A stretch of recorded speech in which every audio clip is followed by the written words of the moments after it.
Togakushi Shrine is one of the most spiritually significant places in Nagano and in all of Japan.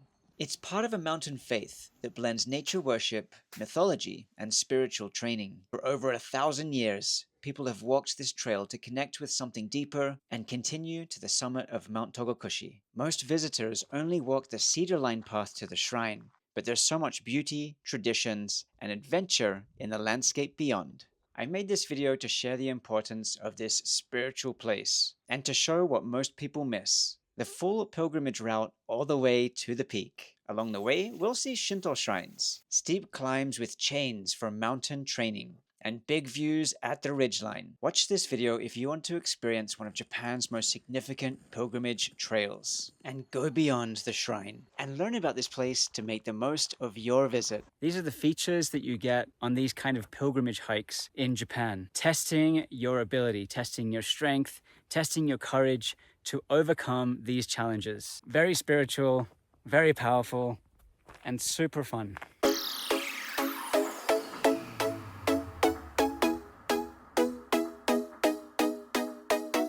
Happy travels! I'll be parking at Togakushi campground, then walking the flat trail to get to the main trail for Togakushi Shrine, through the tall cedar trees. For the full pilgrimage route, you'll take a left at the main shrine, go over the ridgeline and back down through to the campground. I only recommend this to people with advanced hiking experience. There is a bus that connects that parking area, the campground where you start, to the Togakushi Shrine, and you get to walk through this lower, beautiful forest. I think this is a great way to warm up before going up the mountain. After a short walk through the forest and the road, you'll arrive at the main walk. Most people will start here and arrive by car or by bus. You'll want to time this for earlier in the morning or later in the day, as tour buses arrive around 11 a.m.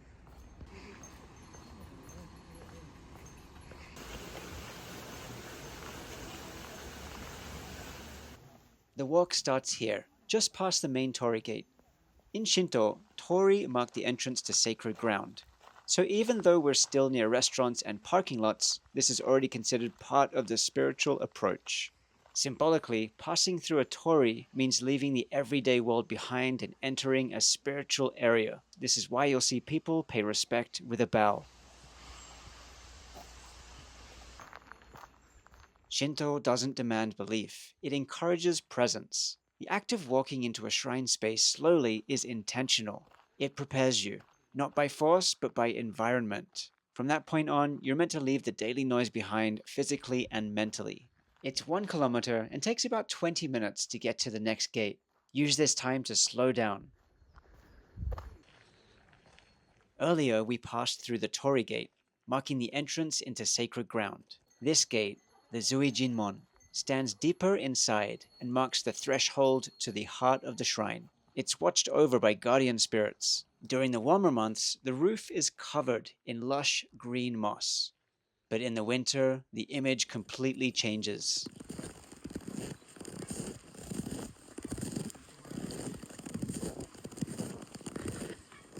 This is snow country Japan, and everything is blanketed in white fluffy snow. This is Togakushi Shrine in its winter prime.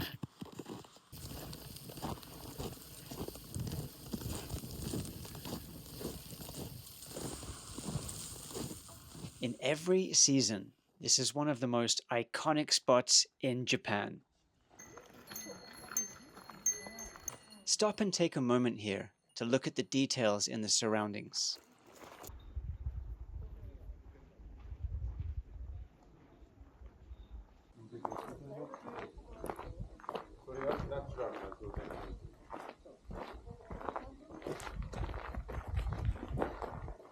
After passing through this gate, the giant cedar trees appear, and they were planted over 400 years ago, during the Edo period.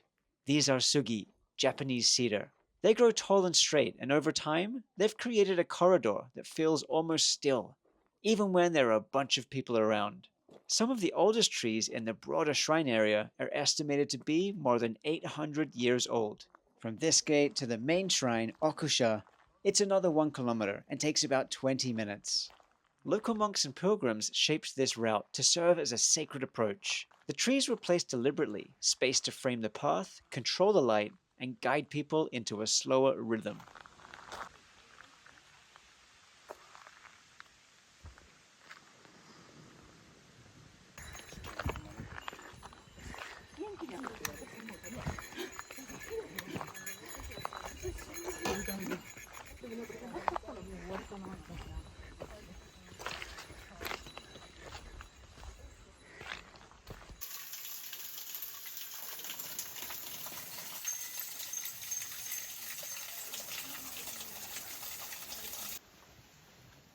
At the end of the cedar path stands Okusha, the upper shrine of Togakushi.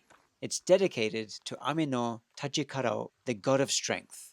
In Japan's oldest myth, he pulled open the stone door of a cave to release Amaterasu, the sun goddess. Amaterasu is the highest deity in Shinto. She represents light, order, and life itself. The Japanese imperial family traces its origin to her. When she disappeared into a cave, the world lost its light. The gods gathered to bring her back. Ame no Tajikarao opened the cave, and the stone door flew through the sky. That door is said to have landed here, and this mountain became known as Togakushi, the hiding door.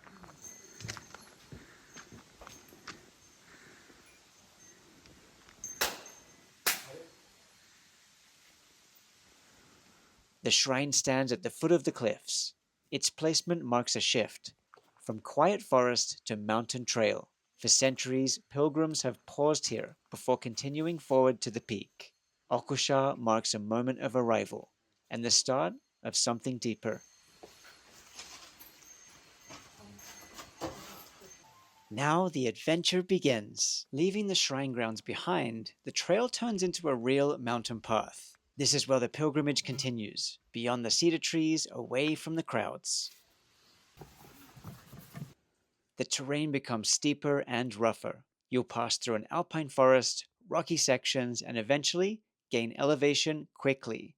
This part of the trail isn't like the shrine paths. It's wilder, quieter, and a lot more exposed. This definitely isn't for beginners. This is the full map of this hike, including the Togakushi Shrine walk. It takes about 8 hours, it's 11 kilometers, with 1,000 meters of ascent and descent. There are 33 sacred sites scattered across Mount Togakushi, small shrines, caves, and carved meditation spaces used for mountain worship in Shugendo Buddhism. One of the most striking sights on the Togakushi Trail is built into the face of the mountain. A set of iron chains leads straight up a rock wall. The climb is short but sharp, and it's super fun.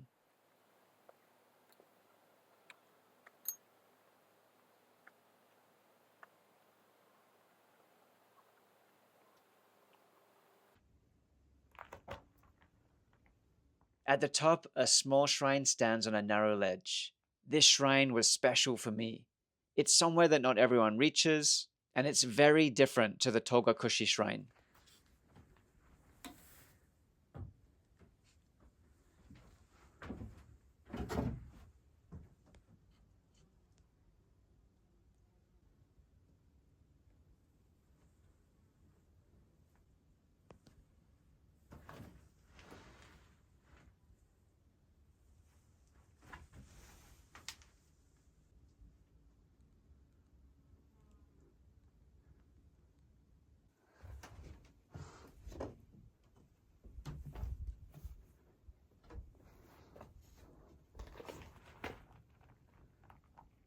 I would only recommend this to people with some climbing experience. Beyond the trees, the trail moves onto a narrow limestone ridge, with long views to both sides. Chains are set into the stone to help with balance and grip.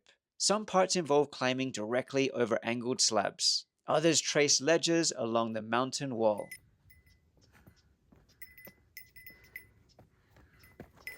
The ridge leads to Happo Nirami, the first high point before the main summit. This ridge was shaped by tectonic uplift and erosion. This is the part of the trail where everything opens up.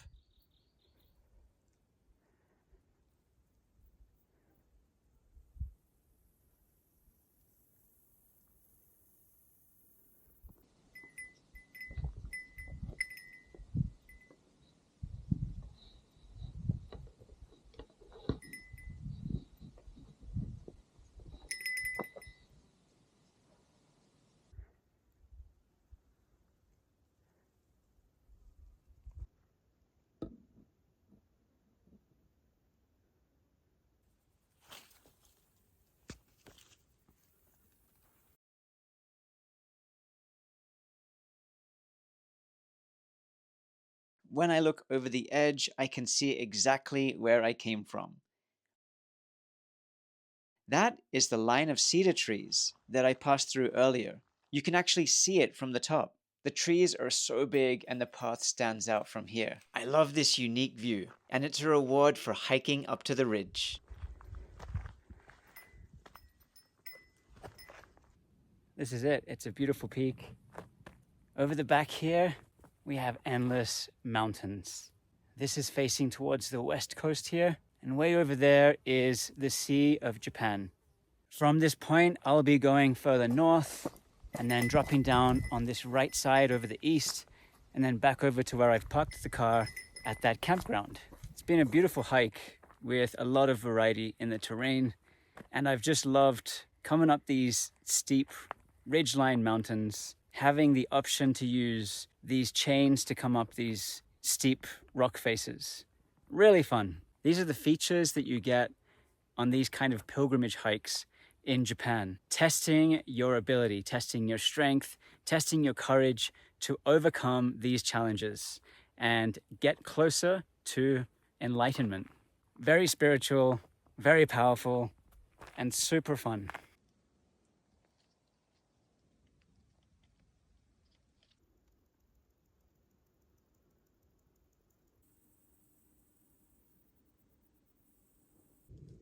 Cherry blossoms are a well-known reason to visit Japan. Throughout the rest of the year, other flowers also bring people outdoors. Each one reflects a moment in the season and creates a reason to walk. If you're hiking in the summer, stop to check out the alpine flowers. We'll follow the ridge for a while with great views before starting the descent, and it's going to be steep just like the way up.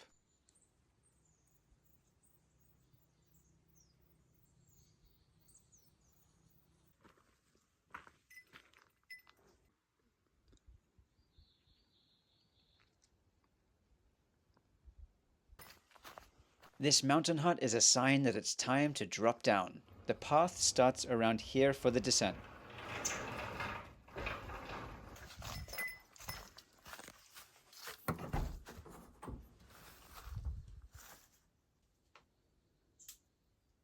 We're at the intersection, so now we're going to drop down at the ridgeline back towards the campground.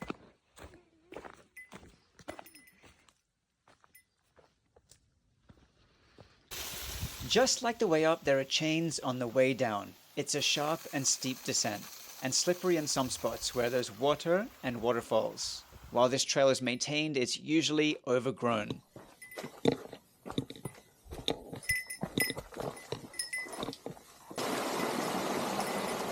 After a few hours of navigating this dense forest, I reached Togakushi Ranch and the campground.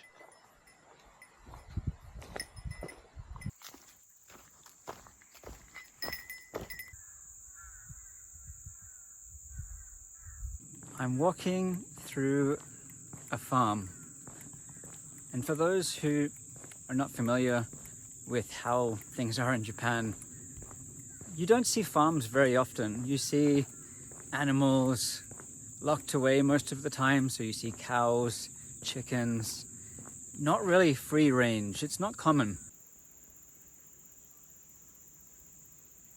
This is of course near where I've parked, which is that campground for Togakushi. It's the eastern campground. If you are looking to stay in a van or camp in a tent, this place looks very peaceful, very comfortable, and they have some great looking facilities. And I can see a slide and a goat.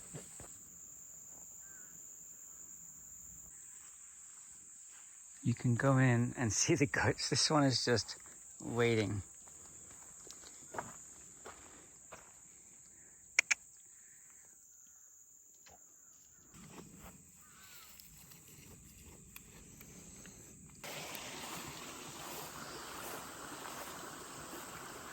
Cow pattern snowboard benches.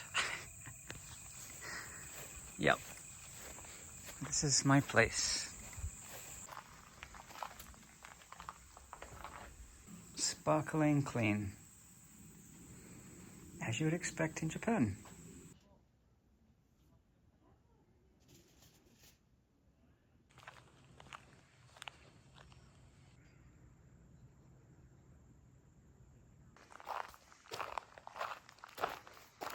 I'm minutes away from being back at my car, and as you know, there's only one thing to do from here, since we're in Japan, and that is head to an onsen, the hot spring, and recover, and feel good. Thanks for watching this full pilgrimage walk through Togakushi Shrine. I hope it helps deepen your experience when you visit. Let me know in the comments if you'd like to try it. And if you've enjoyed the video, like, subscribe, and follow along for more adventures, guides, and stories from Japan. And I'll see you on the next video.